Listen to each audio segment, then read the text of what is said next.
Welcome back to Montana this morning. There's a live look outside over a bit of a cold and icy city this morning, Miller. We've been tracking icy road conditions, some freezing rain, and of course below freezing temperatures. And helping us out with all of that, we've got our Haley Monaco standing by downtown. She's been keeping an eye on road conditions, sidewalks for us. Haley, what's happening right now? Good morning, Augusta. That freezing rain is very cold out here, and those sidewalks are getting super icy. There are some kids walking to West High right now.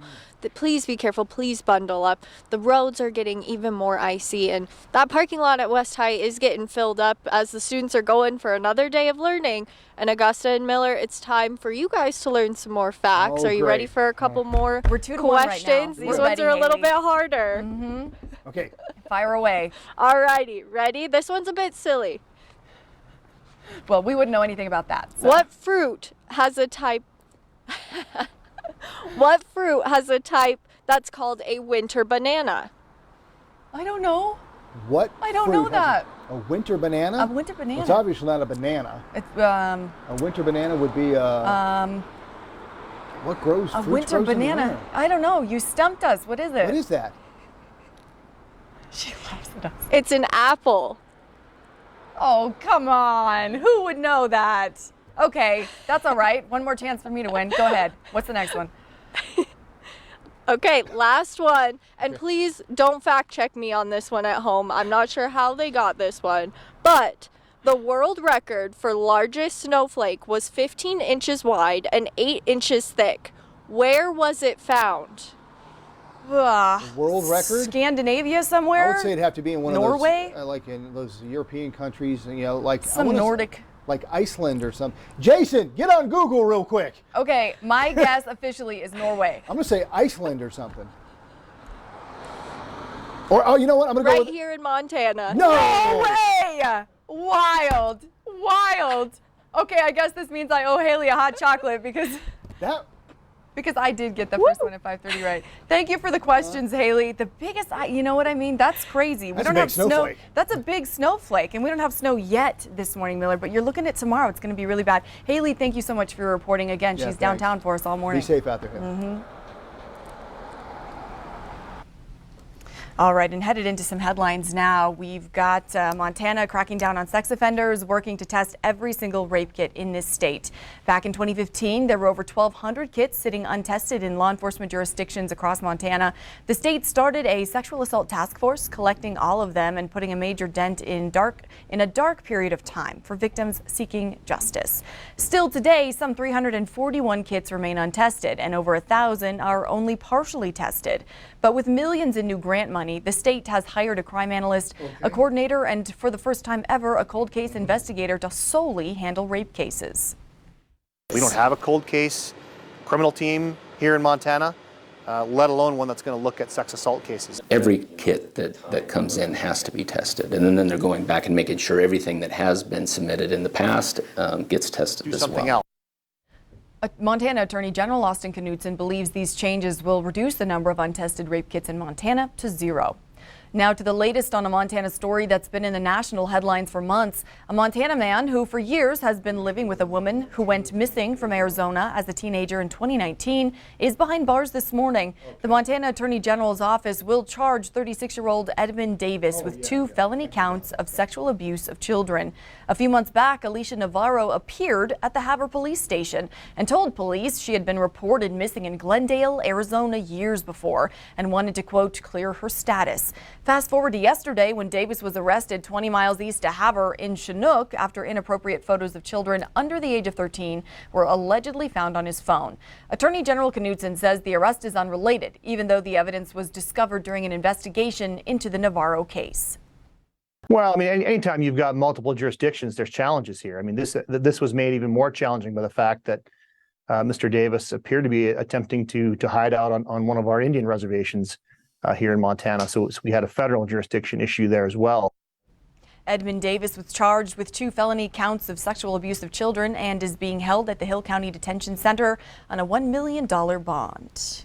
Today, the House of Representatives is planning another House Speaker vote. Late yesterday, Republican representatives chose Mike Johnson of Louisiana as their latest nominee for House Speaker. But it's not clear if he will garner enough votes to get the gavel. The development, of course, came just hours after Tom Emmer of Minnesota abruptly withdrew from the Speaker race. Emmer faced opposition from hardline GOP lawmakers and former President Donald Trump. The humanitarian crisis in Gaza is deepening, with President Biden saying efforts to bring aid to civilians are not moving fast enough. More trucks carrying food, water, and medicine were allowed across the border, but observers say it's not nearly enough to meet demand. Hundreds of thousands of Israeli troops are positioned along the border ahead of an anticipated ground invasion after Hamas's attack on southern Israel.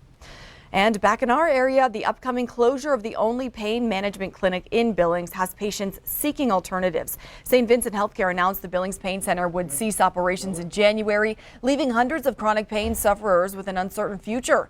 Some say this is where physical therapists will step in. In Montana, you don't need a referral from a doctor to see a PT.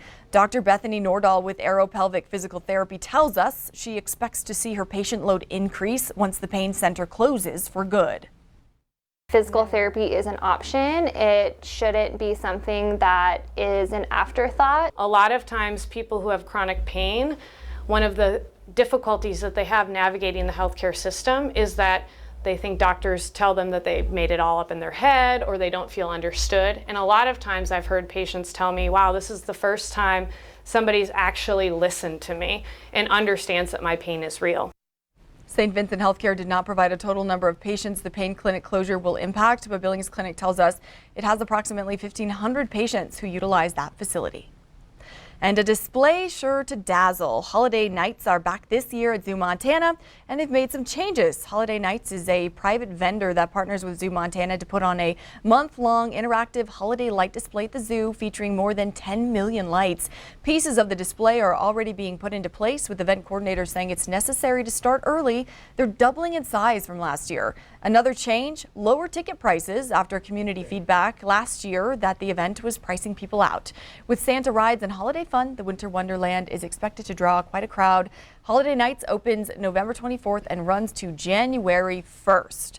And coming up, we have Boo at the Zoo on Saturday from 10 a.m. to 4 p.m. Of course, Jeff having that with us just now says there might be a few less people than usual, but they're still going to have the event. Just put a parka under your Halloween costume. What are you expecting on Saturday for folks who might go? Well, it's going to be cold. It's going to be very cold out there. Like you said, you need to bundle up because that cold air is going to really just dig in over the course of the next few days. Zach, our producer, just let me know if I'm not mistaken.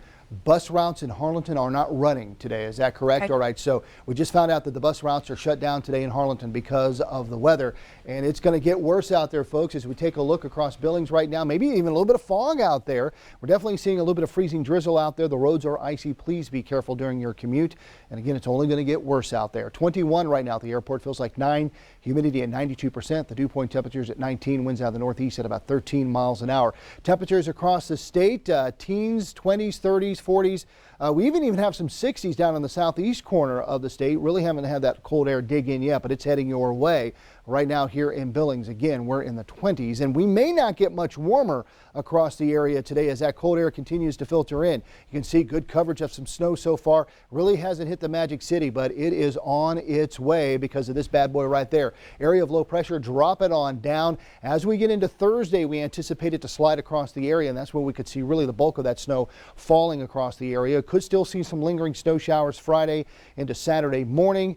And of course, the cold is going to stick around until, well, it's going to warm up as we get into the latter part of the weekend.